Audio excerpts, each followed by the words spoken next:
Dalam masa yang sama, dua lagi dua lagi geng-geng PN ni juga akan disiasat. Polis siasat Cikgu Bat Muhammad Zahid Mat Arif berhubung kenderaan mewah Perdana Menteri. Polis membuka siasatan ke atas Cikgu Bat atau Badrul Hisham Serta Politik Tun Mahathir Muhammad Zahid Mat Arif berhubung kenyataan mereka berkaitan kenderaan mewah kurniaan yang di-Pertuan Agong kepada Perdana Menteri.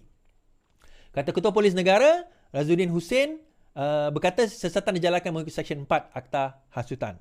Ia susulan kenyataan yang dibuat berkaitan kenderaan baharu yang digunakan Perdana Menteri yang dikurniakan oleh Yang di-Pertuan Agong Sultan Ibrahim.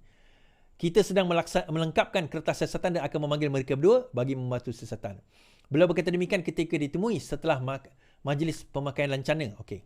Anwar sebelum ini menggunakan kenderaan baharu jenama Mercedes-Benz di Parlimen. Anwar dilihat menaiki kenderaan Mercedes berwarna hitam dengan nombor VEV 1158 di mana semakan didaftarkan di atas nama Yang di-Pertuan Agong.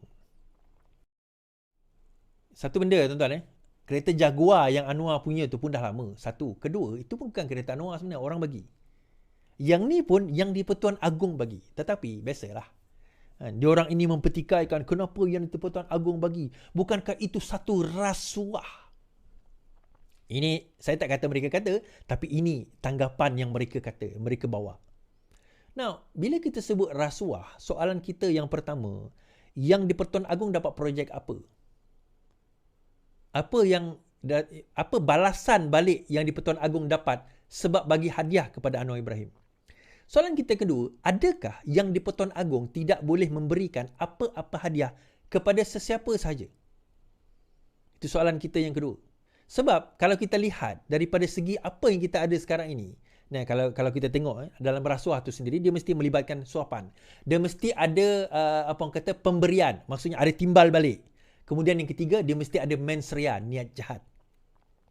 Maksudnya ada tujuan rasuah, elemen rasuah yang berlaku di situ. Dan kalau benar, saya cabar Cikgu Bat dan juga Mat Arif ini untuk melakukan laporan polis dan SPRM terhadap Yang di-Pertuan Agong kerana terdapat unsur rasuah. Kan? Kerana terdapat unsur rasuah. Bila Yang di-Pertuan Agong mengurniakan satu hadiah kepada Perdana Menteri, itu beliau baginda nak mengurniakan hadiah kepada Perdana Menteri. Kalau sekiranya terdapat elemen rasuah berlaku dekat situ, sebagaimana mungkin pada pemikiran Walaon dan juga Cikgu Bat serta geng-geng mereka, saya sarankan buat laporan SPRM. Nyatakan projek apa yang di-Pertuan Agong dapat daripada Perdana Menteri. Nyatakan wang apa yang baginda dapat. Nyatakan apa projek, apa dana, apa peruntukan, apa, something. Timbalan kepada kereta tersebut. Kan? Timbalan kepada kereta tersebut. Imbalan kepada kereta tersebut. Saya tertarik sebenarnya. Kalau tidak, maka dikembali kepada hasutan dan niat jahat terhadap Yang di-Pertuan Agong. Tapi orang macam ni yang Walaon suka. Kan?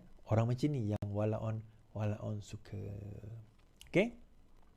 Alright, tu dia tuan-tuan. Daripada saya pada malam ini, Alhamdulillah. So, all in all, kita boleh kata bahawa, our country is going to the right direction. Negara kita sekarang ini menuju ke arah yang betul. Ringgit mula mengukuh, OPR mungkin akan kekal. Saya kata dia akan naik, tapi mungkin hujung tahun ini saya jangkakan. Ringgit mungkin mengukuh sehingga hujung tahun ini. Keadaan ekonomi kita mengukuh, tahun hadapan kita akan lihat prospek ekonomi lebih baik. Yang paling utama antara lain ialah sekarang ini black money ni. Duit. Macam kalau kita tengok tadi. Daim cuba nak pergi challenge dia punya, pertuduhan. Of course, Mahkamah Tinggi kata mana boleh nak challenge. Masuk mahkamah lah, dalam mahkamah lah kamu challenge. Kalau setakat pertuduhan, saya tak boleh nak benarkan. Itu sebab kenapa apa yang Daim buat itu ditolak. Kerana nak challenge sebab dia kata ada malafide, ada niat jahat.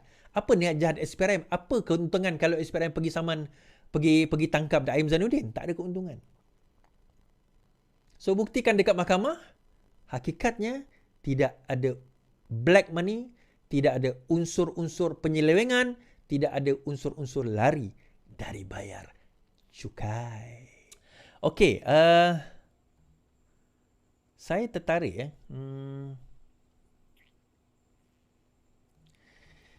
Okey, keadaan ringgit sekarang ini kembali mengukuh.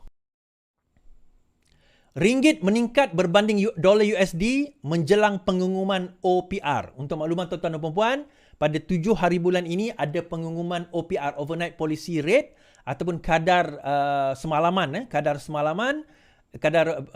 interest semalaman, overnight policy rate, kadar polisi semalaman yang akan diumumkan pada 7 hari bulan ini.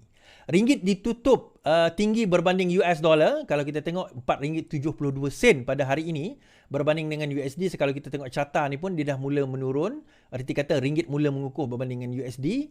Dan juga negara ASEAN lain. Ringgit ditutup kukuh tinggi berbanding US dollar dan sekumpulan mata wang utama lain serta mata wang ASEAN menjelang keputusan Bank Negara Malaysia mengenai kadar dasar semalaman atau OPR pada 7 Mac ini. Pada jam 6 petang, ringgit meningkat kepada RM4.7200 berbanding US dollar daripada RM4.74 semasa ditutup pada hari Jumaat. Ketua Ahli Ekonomi Bank Muamalat Malaysia, Asfan Nizam Abdul Rashid berkata, kebanyakan pakar ekonomi menjangkakan OPR akan kekal pada 3%. Minggu ini merupakan minggu penting memandangkan pengurusi Rizab Persekutuan Amerika Syarikat akan turut berkongsi penilaian ekonomi terkininya dengan Kongres pada 7 Mac ini. Selain itu, pelabur juga menunggu senarai gaji bukan ladang AS pada Jumaat. Sehubungan itu, Muhammad Asfan Nizam menjangkakan pasaran mata wang akan kekal berhati-hati dalam masa terdekat memandangkan ketidaktentuan mengenai pengurangan kadar faedah AS yang pertama akan terus menguasai sentimen pasaran. Malah Kongres Kebangsaan China akan turut dipantau rapi memandangkan pelabur akan meneliti sasaran makro dalam mencari petunjuk rangsangan ekonomi di China.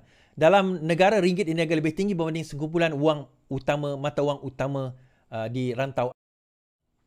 Okey, seperti mana yang saya sebut dalam beberapa kali dalam beberapa kali saya menjelaskan tentang ringgit. Secara fundamentalnya, segala indikator lain tentang ringgit menunjukkan bahawa ringgit kita dalam keadaan, ekonomi kita dalam keadaan mengukuh. Ekonomi kita is going to the right direction, ke arah yang betul. Kita tengok unemployment rate kita menurun, kita kata. Inflasi kita dalam kadar yang manageable, 1.5%. Kemudian kalau kita tengok defisit kita daripada perbelanjaan kewangan kita membaik. Dan juga terkini semalam diumumkan mengenai kadar dividen KWSP, di mana kadar dividennya adalah 5.5%, lebih baik daripada tahun lepas, dan yang menariknya dia tidak jauh bersaing dengan kadar yang diumumkan oleh di antara konvensional dan juga patuh syariah. Di antara konvensional dan juga patuh syariah. Kalau sebelum ini dividen di kalangan syariah dan juga non syariah agak jauh dia kalau sebelum ini. Tetapi sekarang ini dia dah mula mengecil, jurang dia semula mengecil, dan berkemungkinan dia akan sama, dan berkemungkinan nanti dijangkakan bahawa syariah punya account akan melangkaui atau lebih daripada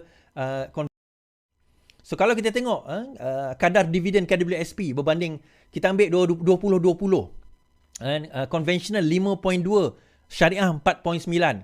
2021 meningkat 6.1, 5.6. Kemudian 2022 menurun 5.35 dan juga syariah 4.7. Dan sekarang ini dia mula menaik kepada 5.5 dan juga dia semakin mendekat. Kalau kita tengok 2022, jarak atau jurang di antara counter syariah dan juga konvensional agak jauh. Tetapi pada kali ini kita berjaya mendekatkan 5.5 dan 5.4, perbezaan 0.1% sahaja daripada segi so tahniah kepada KWSP yang telah bertunggu selumus memastikan keadaan dan pelaburan kita berada dalam keadaan yang baik. So indikator-indikator ini sebenarnya yang memberikan kekuatan dan mengukuhkan lagi ekonomi kita dalam satu tempoh jangka masa yang panjang. Sebab itu kalau kita bercakap tentang makroekonomi, kita akan bercakap tentang makro. That's why we call it makro, iaitu secara mata helangnya kita kata, secara satu tempoh dan jangka masa yang panjang. Sebenarnya dia tak boleh kita lihat dalam satu tempoh dan masa yang pendek saja. Itu yang pertama. Kemudian yang kedua, kalau kita lihat daripada segi kekuatan US tu sendiri, pada 7 hari bulan Mac ini, lebih kurang 3 hari daripada sekarang, Bank Negara akan mengumumkan OPR. Dijangka OPR tak akan berubah. Seperti mana yang saya kata tempoh hari, OPR akan dinaikkan nanti, bukan sekarang.